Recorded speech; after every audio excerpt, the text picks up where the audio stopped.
तो देखा आपने वो लम्हा जब इस्राएल के परमाणु शहर दिमोना पर एक ईरानी मिसाइल का कहर बरसता है। अ डेफनिंग ब्लास्ट, ऐसा धमाका जिससे पूरा शहर थर्रा गया। कल की रात इस्राएल के लिए इस कदर भारी थी कि इस्राएली प्रधानमंत्री नेतन्याहू को कहना पड़ा कि ये मेरे लिए एक बहुत ही मुश्किल शाम थी। लोगों में अफरा तफरी, खौफ का माहौल पसरा हुआ था। क्यों? क्योंकि ईरान ने इस्राएल के परमाणु शहर दिमोना पर हमला शुरू कर दिया। समानांतर तौर पर डोनाल्ड ट्रंप ईरान को धमका रहे हैं कि अगर तुमने हॉर्मूज की खाड़ी को नहीं खोला, स्ट्रेट ऑफ हॉर्मूज को नहीं खोला, तो हम आपके ऊर्जा संयंत्रों पर, एनर्जी प्लांट्स पर हमला करेंगे। ईरान ने कहा, करके तो देखो, हम खाड़ी में जितने भी ऊर्जा ठिकाने हैं अमेरिका के, सबको नेस्तनाबूद कर देंगे। यानी कि जंग का तापमान लगातार बढ़ रहा है। मगर आपके जहन में सवाल होगा कि ईरान ने दरअसल इस्राएल के परमाणु शहर दिमोना पर हमला क्यों किया? इसका जवाब कुछ देर बाद। मगर पहले मैं आपको दिमोना के अंदर ईरानी हमले के 2 वीडियोस एक के बाद एक दिखाना चाहता हूं, जिससे आपको अंदाजा लग जाएगा कि कल की रात इस्राएल के लिए किस कदर भारी थी। देखा जाए एक के बाद एक 2 वीडियोस।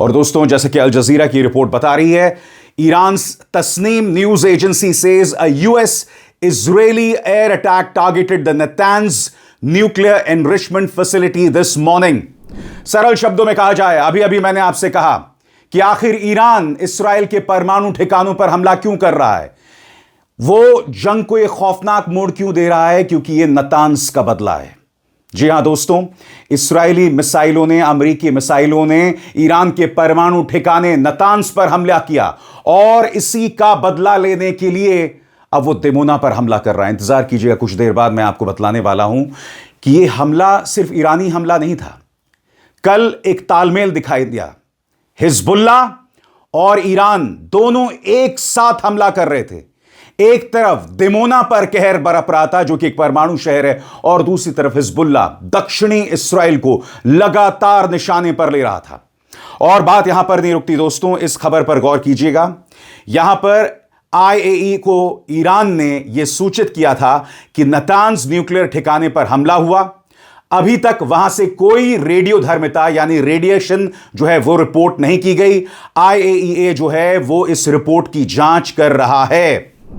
और रफाल ग्रोसी, जो कि आईएईए के प्रमुख हैं, उन्होंने दोनों पक्षों से संयम बरतने की अपील की। अब मैं आपसे एक सवाल पूछना चाहता हूं दोस्तों, नतान्ज पर हमला करने की क्या जरूरत थी? एक खतरनाक हमला करने की। इस हमले में रेडिएशन फैल सकता था। दुनिया आज तक नहीं भूली है चेरनोबिल परमाणु हादसे को। आपको अंदाजा है कि ईरान के खिलाफ अमेरिका और इस्राएल कितना खतरनाक खेल खेल रहे हैं। और अब जब ईरान हमला कर रहा है तो नेतन्याहू इस्राएल और अमेरिका रुदाली कर रहे हैं, धमका रहे हैं कि हम तुम्हारे ऊर्जा संयंत्रों को बर्बाद कर देंगे। मैं आपको बीती रात दिखाना चाहता हूं इस्राएल के अंदर क्या मंजर था, लोगों में किस कदर खौफ पसरा हुआ था। और यही वजह है नेतन्याहू ने कहा कि मेरे लिए यह एक मुश्किल शाम थी। देखिए, यह 1 मिनट का वीडियो है, धमाके पर धमाका, धमाके पर धमाका, और वहां आम लोगों में, इस्राएल के अंदर आम लोगों में किस कदर खौफ पसरा हुआ। देखा जाए।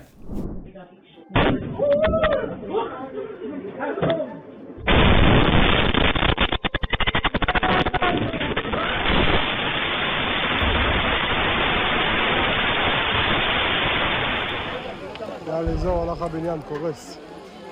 וואו, וואו, וואו. טירוף.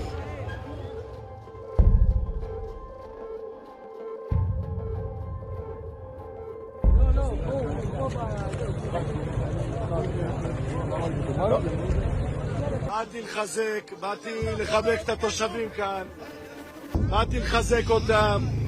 עם ישראל ברוך השם חזק. מנסים לפגוע בנו, אבל אנחנו זוכרים דבר אחד, אנחנו במלחמה.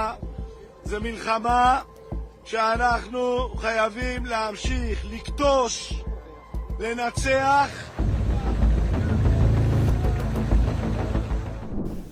ईरान के तेवर साफ हैं दोस्तों। वो कह रहा है कि आंख के बदले आंख ली जाएगी। हालांकि महात्मा गांधी कह चुके हैं कि आंख के बदले आंख पूरी दुनिया को अंधा बना देगा। मगर जब आप उनके परमाणु ठिकानों पर हमला करेंगे तो आप क्या उम्मीद कर रहे थे? ईरान चुप नहीं बैठने वाला है। ये अमेरिका और इस्राएल की उन तमाम थ्योरीज को गलत साबित कर रहा है जिसमें उन्होंने कहा था कि हमने उनके तमाम मिसाइलों को बर्बाद कर दिया। मैं फिर आपसे पूछना चाहता हूं, आखिर क्या वजह है कि अमेरिका और इस्राएल इतना खतरनाक खेल खेल रहे हैं उनके परमाणु ठिकानों पर हमला करके, उनके स्टेडियम्स, उनके स्कूल्स पर हमला करके, उनके अस्पतालों पर हमला करके? दोस्तों, अब मैं आपको वो लम्हा दिखाना चाहता हूं जब IRGC ने अपनी 72वीं हमले की 72 दोस्तों, अब मैं आपको लम्हा दिखाना चाहता हूं जब IRGC ने अपने हमले की 72वीं लहर की घोषणा की। The 72nd wave of attack on Israel and America. यह वीडियो देखिए दोस्तों, और देखिए किस तरह से मिसाइल जो है वो परवान चढ़ रहा है और नजारा क्या था।